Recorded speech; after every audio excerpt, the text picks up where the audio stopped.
Shri Venkateswara gold తాకట్టులో ఉన్న మీ బంగారాన్ని విడిపించి కొనబడును.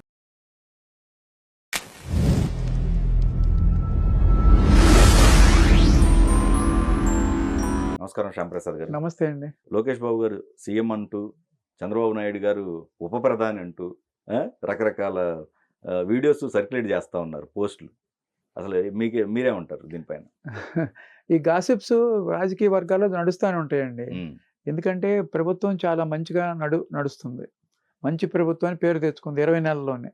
సంక్షేమ కార్యక్రమాలు బ్రహ్మాండంగా ఇస్తున్నారు. అభివృద్ధి పదంలో దూసుకెళ్ళిపోతుంది. 20 లక్షల కోట్ల పెట్టుబడులు వస్తున్నాయి. కరెక్ట్. అలాగే సంక్షేమం అభివృద్ధి రెండు దూసుకెళ్ళిపోతున్నాయి. ప్లస్ లా అండ్ ఆర్డర్ బాగుంది. వీళ్ళు చేసే అరాచకాలను కూడా చాలా చక్కగా లడ్డు విషయంలో లాంటి అన్నింటిలో నిజాయితీ బయటపడింది. ఏది కూటమి ప్రభుత్వంది. వైఎస్ఆర్సీపీ ప్రభుత్వం దోషిగా నిలబడింది లడ్డు విషయంలో కూడా. ఇలా సమర్థవంతంగా ఎదుర్కొంటున్నారు. ఇప్పుడు ఏం చేయాలో తెలియక లోకేష్ని ముఖ్యమంత్రిగా పెట్టి చంద్రబాబు గారు ఉప ప్రధానిగా వెళ్తే అటువంటి ఇష్యూ తీసుకొస్తే ప్రజల్లో ఇదంతా డివియేట్ అయిపోయి టాపిక్ డైవర్షన్ కోసం అన్నమాట. ఎందుకంటే టాపిక్ ఈ లడ్డు విషయాలు ఇవన్నీ మర్చిపోయి అందరూ ఏంటి లోకేష్ ముఖ్యమంత్రి లేకపోతే ఉప ప్రధానిగా చంద్రబాబు నాయుడు గారు వెళ్తారా అనేది మాట్లాడుకోవటానికి అవకాశం ఉంటుందని వాళ్ళు దాన్ని తీసుకొచ్చారు. ఇది కంప్లీట్గా గోసిప్. ఏంటంటే విషయాలు మాట్లాడదాం దీంట్లో. ఏంటంటే చంద్రబాబు నాయుడు గారిని ఉప ప్రధానిగా వెళ్తారు అని చెప్పుకుంటున్నారు కదా. అది అసలు ఎవరన్నా నమ్మగలరా? ఆయనకి ప్రధానిగా అవకాశాలు వస్తేనే నాకు రాష్ట్రం ముఖ్యం, నేను రాష్ట్రంలో ఉంటాను, మా రాష్ట్ర అభివృద్ధి తర్వాతే నాకు ఏ విషయమైనా అని చెప్పి అప్పుడు దేవగౌడకి ప్రధానమంత్రి ఇచ్చారు. అప్పుడు చంద్రబాబు నాయుడు గారికి ఆఫర్ చేశారు ప్రధానమంత్రి, నాకు వద్దని తిరస్కరించాడు. అటువంటి ఆయన ఉప ప్రధాని పదవి కోసం ఎందుకు వెళ్తాడు? ఆయన తెలివి తక్కువతనం కానీ, లేకపోతే మనం డైవర్ట్ అయ్యి ఈ టాపిక్స్ మనం ఇట్లా మాట్లాడుకోవడానికి ఉపయోగపడటానికి తప్పితే దాంట్లో మనం ఎక్కడ దాన్ని కన్విన్స్ అయ్యే విధంగా లేదు అది. ఇంకోటి, ఇప్పుడు ఈ లోకేష్ గారు రీసెంట్గా డిన్నర్స్ ఇవ్వటం ఏదైతే ఉందో, ఇది పార్లమెంటు పరిధిలో ఉన్న ఎమ్మెల్యేస్ అందరిని పిలిపించి డిన్నర్స్ ఇస్తున్నారు చూసారా? సో డిన్నర్ మీట్ సారాంశం కూడా ఇదే అనేది కూడా వాళ్ళు అది కూడా ప్రస్తావిస్తున్నారు. నేను దాని గురించి కూడా క్లియర్గా చెప్తాను. లోకేష్ చాలా సమర్థుడైన నాయకుడికి ఎదిగాడు లాస్ట్ 5 yearsలో అపోజిషన్లో ఉన్నప్పుడు. ఆ లోకేష్ ఉన్న గొప్పతనం ఏంటంటే ఆటోమేటిక్గా బై బర్త్ వచ్చినాయి కొన్ని లక్షణాలు ఆయనకి. ఎట్లాగంటే ఆయన తాతగారు ముఖ్యమంత్రి ఆయన పుట్టేటప్పటికి, తర్వాత వాళ్ళ తండ్రి ముఖ్యమంత్రి, వాళ్ళ పెద్దమ్మ సెంట్రల్ మినిస్టర్ చేసింది పురంధరేశ్వరి, వాళ్ళు ఒక మేనమామ మినిస్టర్గా చేశాడు హరికృష్ణ గారు, పిల్లనిచ్చిన మామ మేనమామ 3 సార్లు నుంచి ఎమ్మెల్యే. ఇన్ని రకాలుగా వాళ్ళ ఇల్లంతా రాజకీయ కుటుంబం అనమాట అది. అందుకని పుట్టినప్పటి నుంచి రాజకీయం ఎలా ఉంటుంది, పాలన ఎలా ఉంటుంది, రాష్ట్రాన్ని ఎలా అభివృద్ధి చేశారు తాతగారు, నాన్నగారు ఎలా అభివృద్ధి చేస్తున్నారు, మేనమామలు ఎలా చేశారు, పెద్దమ్మ సెంట్రల్ మినిస్టర్గా ఎంత పేరు తెచ్చుకుంది, ఇవన్నీ దగ్గరుండి గమనించాడు ఆయన. గమనించి ఎంతో ఎడ్యుకేటెడ్ అయ్యి యుఎస్లో స్టాన్ఫర్డ్లో చదువుకొచ్చిన ఆయన, వరల్డ్ బ్యాంక్లో ఉద్యోగం చేసిన ఆయన రాజకీయంలోకి ఎంటర్ అయిపోయాడు ఆయన. ఎందుకంటే రాజకీయం ద్వారా ప్రజలకు ఎక్కువ సేవ చేయొచ్చు అనే ఒక ఆలోచనతో వచ్చేసాడు. అది కుటుంబం రాజకీయ కుటుంబం కాబట్టి వచ్చిన వాళ్ళు రాజకీయ వారసత్వంగా తనకి తర్వాత పదవులు వచ్చినాయా, రాజకీయ వారసుడు కాబట్టి చంద్రబాబు నాయుడు గారు కొడుకు కాబట్టి ఈయన నెక్స్ట్గా ప్రొజెక్ట్ చేస్తున్నారా అనే క్రిటిసిజం కూడా ఎదుర్కొన్నాడు ఆయన. కాకపోతే ఏంటంటే ఈయన పార్టీ జనరల్ సెక్రటరీగా ఫస్ట్ పార్టీని పటిష్టపరిచాడు, కార్యకర్తల్ని బాగా పటిష్టపరిచి కార్యకర్తలకు కావాల్సినంత బెనిఫిట్స్ ఇచ్చారు. కార్యకర్తలకి ఏ ఆపద వచ్చినా ఇమీడియట్గా అటెండ్ అయ్యారు లోకేష్ బాబు. అలాగే సభ్యత్వం, ఇది కూడా సభ్యత్వాన్ని కూడా కోటి సభ్యత్వాలకు పెంచాడు. ఎవరైనా సరే తెలుగుదేశం సభ్యులు ఏ ఆపదలో ఉన్నా ఇన్సూరెన్స్ ఉందన్నమాట. ఇంతకు ఇన్సూరెన్స్ చేశారు. అంత బెనిఫిట్, ఇంత ఫండ్, కొన్ని కోట్లాది రూపాయల ఫండ్ వచ్చింది ఇది తెలుగుదేశం సభ్యులకి లోకేష్ బాబు ద్వారా. అలా పార్టీని సభ్యత్వం పెంచి పటిష్టపరిచాడు, కార్యకర్తలకే సహాయం చేసుకుంటున్నాడు, పార్టీలో మంచి పట్టు సంపాదించాడు. చంద్రబాబు నాయుడు గారి కొడుకుగా కాకుండా జనరల్ సెక్రటరీ ఆఫ్ తెలుగుదేశం పార్టీగా, తెలుగుదేశం పార్టీలో ఇప్పుడు రెండో క్యాండిడేట్ అనమాట, సెకండ్ లైన్. ఇప్పుడు చంద్రబాబు నాయుడు గారు ముఖ్యమంత్రి, ఆయనకి అన్నీ ఆయన ఆధ్వర్యంలో నడుస్తాయి. సెకండ్ లైన్లో ఒక నాయకుడు ఎదుగుతున్నాడు, ఇప్పుడు ఒక నాయకుడిగా ఎదుగుతున్నాడు లోకేష్. ఆయనలో గొప్పతనం ఏంటంటే 1985 తర్వాత ఒక్కసారి కూడా గెలవని మంగళగిరి నియోజకవర్గాన్ని ఎన్నుకున్నాడు ఆయన. ట్రూ. అదే అవును. 2019లో అవును. 5,000 ఓట్ల తేడాతో ఓటమి చెందాడు. అసలు ఆ గాలిలో 2019లో పార్టీ 23 సీట్లకి మాత్రమే గెలిచింది. ఆ సందర్భంగా ఓటమి చెందాడు ఫస్ట్ టైం డైరెక్ట్ ఎలక్షన్లో. అంతకుముందు ఎమ్మెల్సీగా ఉండి మినిస్టర్గా సక్సెస్ అయ్యాడు. కొన్ని వందల అవార్డ్స్ వచ్చినాయి. అవార్డ్స్ లెక్క పెట్టలేని అవార్డ్స్ వచ్చినాయి. 23,000 కిలోమీటర్లు సిమెంట్ రోడ్లు వేశాడు. తను తన చాకచక్యంతో ఎన్నో మంచి పనులు చేస్తే అన్నిటికీ సెంట్రల్ గవర్నమెంట్ అవార్డ్స్ ఇచ్చింది అప్పుడు.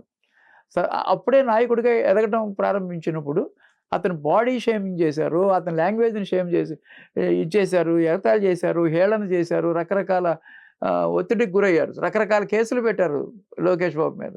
ఎన్నో రకాల ఒత్తిడిని ఎదుర్కొన్నాడు. ఎదుర్కొని నాయకత్వ లక్షణాలు దాంట్లో పెరిగినాయి. ఆ ఎదుర్కోవటం వల్ల, ఆ సమస్యలను ఎదుర్కోవటం వల్ల స్మూత్ సెయిలింగ్ అవలా. ఆయన యువగళం స్టార్ట్ చేశాడు. యువగళంలో ప్రత్యక్షంగా ప్రజలతో మమేకమయ్యాడు, ప్రజల సమస్యలను తెలుసుకున్నాడు, నాయకుడిగా ఎదిగాడు. అప్పుడు చట్టపరంగా ఎవరైతే చట్టాన్ని అతిక్రమించారో వాళ్ళని రెడ్ బుక్ అని ఒకటి పెట్టి దాంట్లో పేర్లు రాసుకున్నాడు. నిగవాళ్ళు మొదటి నుంచి చివరి దాకా రకరకాల మనుషులతో, ఈ యువతతో మీటింగ్స్, మహిళలతో మీటింగు, అనాథలతో మీటింగు, స్టూడెంట్స్తో మీటింగు, కార్మికులతో మీటింగు, ఉద్యోగస్తులతో మీటింగు, రకరకాల కులాలతో మీటింగ్స్, ఎన్నో రకాల మీటింగ్స్ పెట్టుకుంటా స్టేట్ అంతా తిరిగాడు యువగణంలో. మధ్యలో 2 నెలలు చంద్రబాబు నాయుడు గారిని అరెస్ట్ చేసినప్పుడు యువగణం ఆగింది. ఆ టైంలో అతని నాయకత్వ లక్షణం రాటుదేలాడు. ఆ 2 నెలల్లో చంద్రబాబు నాయుడు గారు 53 రోజులు రాజమండ్రి జైల్లో ఉన్న సందర్భంలో ఢిల్లీ వెళ్ళి ఈ లాయర్స్తో కలవటం, ఎట్లా ఏంటి ఈ కేసు ఏంటి, ఏమీ లేని దానికి ఉట్టుగా కేసు పెట్టిన దాని నుంచి ఎలా బయటపడేయాలి అనే సందర్భంగా ఎంతోమంది పెద్ద పెద్ద నాయకులతో కూడా పరిచయాలు ఏర్పడి వాళ్ళతో ఇంటరాక్షన్ జరగటం వల్ల ఒక పరిణితి చెందిన నాయకుడిగా మారాడనమాట. దాని సందర్భంగా ఏంటంటే ఇప్పుడు ఆయనకి అదొక్కటే కాదు, ఇప్పుడు గవర్నమెంట్ ఫామ్ అయింది. 2024 కూడా అదే నియోజకవర్గంలో నుంచున్నాడు. ఎక్కడైతే తను 5,000 ఓట్ల తేడాతో ఓడిపోయాడో మంగళగిరిలో నిలబడి 90,000 ఓట్ల మెజారిటీతో గెలిచాడు. స్టేట్ 3rd పొజిషన్లో ఉన్నాడనమాట. అంటే అది పట్టుదల. ఎక్కడైతే ఓటమి చెందాడో అదే నియోజకవర్గంలో ఎంతో శ్రమించి అందరితో ఇంటరాక్ట్ అయ్యాడు. ప్రతి ఒక్క విలేజ్లోనూ ప్రతి ఒక్క మనిషితోనూ ఇంటరాక్ట్ అవ్వడం వల్ల అందరికీ లోకేష్ మీద నమ్మకం కలిగి లోకేష్కి భారీ మెజారిటీ ఇచ్చారు.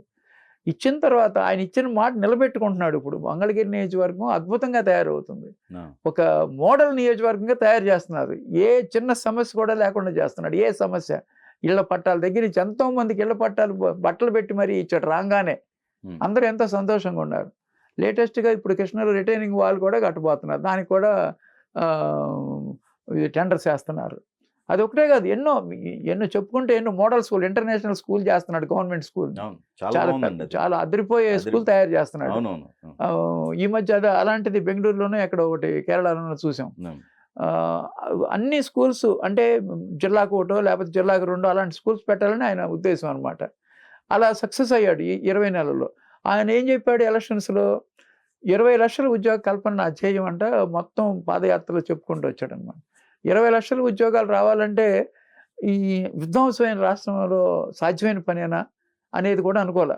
కానీ ఆయన యొక్క పట్టుదల, క్రమశిక్షణ, నిరంతర కృషి. ఇప్పుడు యువగణంలో కానీ ఎలక్షన్స్ టైంలో కానీ మేము అధికారంలోకి వస్తే 20 లక్షల మందికి ఉద్యోగాలు కల్పన చేస్తాం అనేది ఎన్నోసార్లు చెప్పాడు ఆయన, లోకేష్ గారు. ఎందుకంటే యువత నిరుద్యోగం ఉండిపోయింది ఆంధ్రప్రదేశ్. గత 5 సంవత్సరాల్లో కంపెనీలు రాలా, ఇన్వెస్ట్మెంట్ లేదు. ఇక్కడ ఒకటండి, ఇక్కడ వాళ్ళు ప్రచారం చేస్తున్న దాంట్లో లోకేష్ బాబు సీఎం అవుతున్నారు, చంద్రబాబు నాయుడు గారు ఉప ప్రధాని అవుతున్నారు అనేది వాళ్ళు ప్రచారం చేస్తుంది. ఒకవేళ అదే జరిగితే ఏమన్నా క్యాడర్ కోరుకునేది అదేగా? లోకేష్ బాబు విషయంలో క్యాడర్ కోరుకునేది అదే ఉందా, లేకపోతే ఇంకేమన్నా వేరేది ఉందా అంటే దాని గురించి చెప్తా. ఏంటంటే యాక్చువల్గా చంద్రబాబు నాయుడు గారికి ప్రధానమంత్రి అవకాశం వస్తేనే తీసుకోవాలి. ఆయన నాకు రాష్ట్రం ముఖ్యం అన్నాడు ఆయన. ఓకే, అది ఇప్పుడు కూడా ఆయన అప్పుడే ప్రధానమంత్రి వద్దంటే ఇప్పుడు ఉప ప్రధాని పదవి కోసం రాష్ట్రాన్ని వదిలిపెట్టి వెళ్తాడు ఆయన. అందుట్లోనూ విధ్వంసమైన రాష్ట్రాన్ని గాడిలో పెడుతున్న సమయంలో, 20 లక్షల కోట్ల ఇన్వెస్ట్మెంట్స్ వచ్చిన సమయంలో, అమరావతి ప్రోగ్రెసివ్గా జరుగుతున్నప్పుడు, పోలవరం జరుగుతున్నప్పుడు ఆయన కలలే అమరావతి, పోలవరం అభివృద్ధి. ఓకే అమరావతి పూర్తి అయ్యే వరకు చంద్రబాబు నాయుడు గారే ముఖ్యమంత్రిగా ఉంటారు, ఓకే ఉండాలి. ప్రజల కోరిక కూడా అదే. అట్లా అని అమరావతి పోలవరం రెండు. అమరావతి తర్వాత పోలవరం కూడా, పోలవరం కూడా పూర్తి 2027 పూర్తి చేయాలనేది ఆయన ఉద్దేశం. అప్పటికి కానీ ఆయన మనస్తృప్తి కలగదు. ఓకే. విధ్వంసమైన రాష్ట్రాన్ని వికాసంలోకి తీసుకెళ్ళి ఒక గాడిని పెట్టి 20 లక్షల మందికి ఉద్యోగాలు ఇవ్వడం కూడా ఆయన యొక్క ప్రథమ కర్తవ్యం, ప్రామిస్ చేసిన విధంగా. ఓకే అట్లా అందుకని ఆయన రాష్ట్రాన్ని వదిలిపెట్టి ఎక్కడికి వెళ్ళడు. చంద్రబాబు నాయుడు గారి ఉప ప్రధాని అనే వర్డ్ ఎవరు జీర్ణించుకోరు ఆంధ్రప్రదేశ్లో. ఎందుకంటే ఆయన ప్రధానమంత్రి స్థాయి, ఆయన రైట్ నాకు ప్రధానమంత్రే వద్దన్నాడు ఆయన. అలాంటి ఆయన ఉప ప్రధానికి ఎందుకు వెళ్తాడు ఆయన? ఎందుకు వచ్చిందంటే ఇదంతా నితీష్ కుమార్ అతను రాజ్యసభ మెంబర్కి నామినేషన్ వేశాడు, బీహార్ ముఖ్యమంత్రి. కాబట్టి నేషనల్ లెవెల్లో ఏదో మార్పులు జరుగుతున్నాయి, అక్కడ నితీష్ కుమార్ గారు రాజ్యసభకి వెళ్ళారు. అందుకని ఇక్కడ చంద్రబాబు నాయుడు గారు కూడా సెంట్రల్కి వెళ్ళిపోయి ఇక్కడ స్టేట్లో లోకేష్ బాబుకి ముఖ్యమంత్రి కట్టబెడతారు అని నమ్మబలిగేటట్టుగా తీసుకొస్తున్నారు. ఎందుకంటే లోకేష్ బాబుని మోడీ గారు 2 సార్లు ఫ్యామిలీతో పిలిచాడు. లోకేష్ యొక్క క్యారెక్టర్ చూసి ఇది మంచి, భారతదేశంలోనే ఇవాళ ఆ 40 అబవ్ ఇయర్స్లో జస్ట్ చాలా కుర్రాడు యువత లోకేష్. అంత నాయకత్వ లక్షణాలు ఉన్న నాయకుడు లేరు ఇండియాలో ఇవాళ. ఈయన యొక్క నాయకత్వ లక్షణాలు గమనించాడు, కాబోయే ముఖ్యమంత్రి అని ఆయనకు అర్థమైంది. అందుకనే 2-3 సార్లు లోకేష్ని పిలిచాడు, ఫ్యామిలీతో సహా అటెండ్ అయ్యారు. అది ఒకటి. ఇప్పుడు లోకేష్ లాస్ట్ 20 monthsలో అతని పర్ఫార్మెన్స్ చాలా బాగుంది, అద్భుతంగా ఉందన్నమాట. ఎట్లాగంటే చాలా వరకు డెవలప్మెంట్లో ఆయన చేసిన ప్రామిసులు ఉద్యోగాలు కదా, 20 లక్షల ఉద్యోగాలు. దాంట్లో డిఎస్సి రాగానే డిఎస్సి వేసేసారు, 16,000 మంది టీచర్ ఉద్యోగాలు ఇచ్చేశారు, 6,000 మంది పోలీసులు ఉద్యోగాలు ఇచ్చేశారు. అలాగే ఇండస్ట్రీస్ తీసుకొస్తున్నాడు, టీసీఎస్ తీసుకొచ్చాడు, కాగ్నిజెంట్ తీసుకొచ్చాడు వైజాగ్లోకి, అట్లాగే గూగుల్ డేటా సెంటర్ తీసుకొచ్చాడు. ఇప్పుడు వీళ్ళకి 99 పైసలకే 21 ఎకరం ఇచ్చాడు, టీసీఎస్కి కానీ కాగ్నిజెంట్కి కానీ. దానికి చాలా విమర్శలకు లోనయ్యాడు. దాంట్లో అసెంబ్లీలో కూడా, కౌన్సిల్లో కూడా దాని మీద పెద్ద రచ్చ అయిందనమాట. దానికి సమాధానం ధీటుగా చెప్పాడు. మనం ఇన్వెస్ట్మెంట్స్ని ప్రోత్సహించాలంటే ఏదో ఒక మనం బెనిఫిట్స్ వాళ్ళకి చూపిస్తే కానీ ఇక్కడికి రారు. మన ఆంధ్రప్రదేశ్లో ఇన్ఫ్రాస్ట్రక్చర్ లేదు, సరైన ఎయిర్పోర్ట్ లేదు. మరి వైజాగ్లో ఇప్పుడు పొలం వీళ్ళకి ల్యాండ్స్ ఇచ్చారు, 20 ఎకరాలు. ఇంకా 5 ఏఎన్ఎస్ఆర్ అని, రహేజా అని వీళ్ళందరికీ ఇచ్చారు, మదర్సన్ అని. 5 కంపెనీలకు మాత్రమే 99 పైసలకి ఇచ్చారు నామినల్. ఎందుకంటే వాళ్ళు వస్తాం వల్ల ఉద్యోగ కల్పన జరుగుద్ది, ఎకో సిస్టమ్ పెరుగుతుంది. ఎకో సిస్టమ్ వల్ల చాలా మందికి ఉద్యోగ అవకాశాలు దొరుకుతాయి అనమాట, డైరెక్ట్లీ ఆర్ ఇండైరెక్ట్లీ. ఇప్పుడు టీసీఎస్ ద్వారా 12,000 ఉద్యోగాలు వస్తున్నాయి, అంటే కాగ్నిజెంట్ 8,000 ఉద్యోగాలు వస్తున్నాయి. వాళ్ళు పర్మనెంట్ బిల్డింగ్స్ వచ్చే లోపలే ఆల్రెడీ యాక్టివిటీ స్టార్ట్ చేసేసారు. ప్లస్ కాగ్నిజెంట్ 25,000 ఉద్యోగాలు ఇస్తానికి ప్రామిస్ చేశారు. అసలు తెలుగుదేశం గవర్నమెంట్ అంటే కూటమి ప్రభుత్వం 2024 రాగానే ఎస్సీఎల్ టెక్లో ఉన్న యాక్టివిటీని పెంచి వాళ్ళు కూడా 15,000 మందికి ఉద్యోగాలు ఇస్తామని చెప్పి ప్రామిస్ చేశారు. అలాగే గూగుల్ డేటా సెంటర్, అలాగే ఆర్సెల్ఆర్మిటర్ చాలా పెద్ద స్టీల్ కంపెనీ, ఇండియాలోనే నెంబర్ 1 కంపెనీ, దాన్ని తీసుకొచ్చిన ఘనత లోకేష్కే దక్కుతుంది. అలాగే రిలయన్స్ కంప్రెస్డ్ బయోగ్యాస్ 65 లక్షల కోట్లు, 65,000 కోట్లు, అది 500 ప్లాంట్స్ పెడుతున్నారు. ఆల్రెడీ ఓ ప్లాంట్ అయిపోతుంది కనిగూరులో. ఇవన్నీ లోకేష్ తీసుకొచ్చిన ఘనతే. అక్రాస్ ద టేబుల్ కన్విన్స్ చేసి గూగుల్ డేటా సెంటర్ రావడానికి సంవత్సరం కష్టపడ్డారు. కాగ్నిజెంట్తో మాట్లాడారు, అట్లాగే టీసీఎస్తో మాట్లాడారు రతన్ టాటా ఉన్నప్పుడే. ఇవన్నీ కంపెనీలు తీసుకొస్తాం అంత తేలికైన విషయం కాదు.